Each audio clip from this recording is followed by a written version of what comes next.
Assalamualaikum warahmatullahi wabarakatuh. Perkenalkan, nama saya Ade Adriani. Saya mahasiswa Universitas Islam Negeri Sultan Taha Saifuddin Jambi, Fakultas Dakwah jurusan Bimbingan dan Penyuluhan Islam. Nah, langsung saja saya di sini akan membahas tentang frekuensi perkuliahan semester genap 2020, tepatnya di Prodi Komunikasi Penyiaran Islam atau KPI semester 2B. Saya sudah mewawancarai sekretaris mereka. Saya menanyakan berapa jumlah mata kuliah mereka dan dijawabnya jumlah mata kuliah mereka itu sebanyak 9 mata kuliah. Yang pertama itu psikologi komunikasi, frekuensinya 14, kalau kita persenkan sebanyak 87,5%.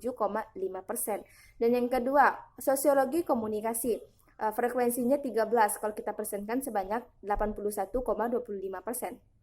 Dan yang ketiga adalah perkembangan komunikasi antar agama dan budaya. Frekuensinya 13, kalau kita persenkan sebanyak 81,25%.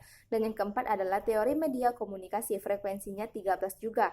Kalau kita persenkan sebanyak 81,25%. Dan yang kelima adalah komunikasi politik, frekuensinya 14, kalau kita persenkan sebanyak 87,5%. Dan yang keenam adalah perkembangan media komunikasi, frekuensinya 13, kalau kita persenkan sebanyak 81,25%. Dan yang ketujuh adalah Islamic Entrepreneurship, itu frekuensinya sebanyak 5, kalau kita persenkan sebanyak 31,25%. Dan yang kedelapan adalah ilmu tauhid, frekuensinya sebanyak 8, kalau kita persenkan sebanyak itu 50%. Kalau yang ke-9 adalah dakwah dalam perspektif Al-Quran dan hadis, frekuensinya sebanyak 14, kalau kita persenkan sebanyak 87,5%. Nah, hasil wawancara saya tadi, saya bisa menyimpulkan, saya juga sempat menanyakan kepada beberapa dari anak KPI 2B, menanyakan tentang seputaran kuliah mereka, tepatnya di kuliah online ini. Saya menanyakan efektif nggak kuliahnya, dan di jawaban mereka itu bisa saya simpulkan bahwa semuanya itu menjawab kurang efektif karena beberapa faktor tersebut. Yang pertama, kuota internet, dan yang kedua jaringan. Yang ketiga itu beberapa dosen sulit dihubungkan. Yang keempat itu beberapa mahasiswa ada yang bekerja, jadi nggak konsen dalam kuliahnya.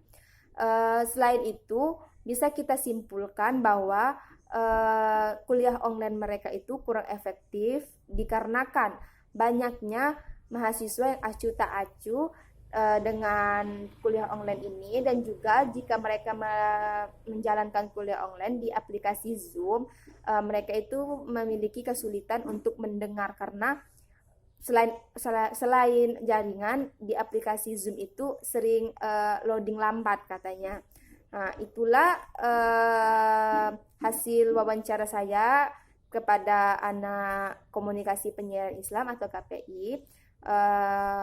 Bahwasanya sudah saya simpulkan tadi bahwa kuliah mereka kurang efektif, banyak faktornya tadi ya kan. Nah, inilah yang dapat saya sampaikan. Lebih kurangnya saya minta maaf. Saya akhiri. Wassalamualaikum warahmatullahi wabarakatuh.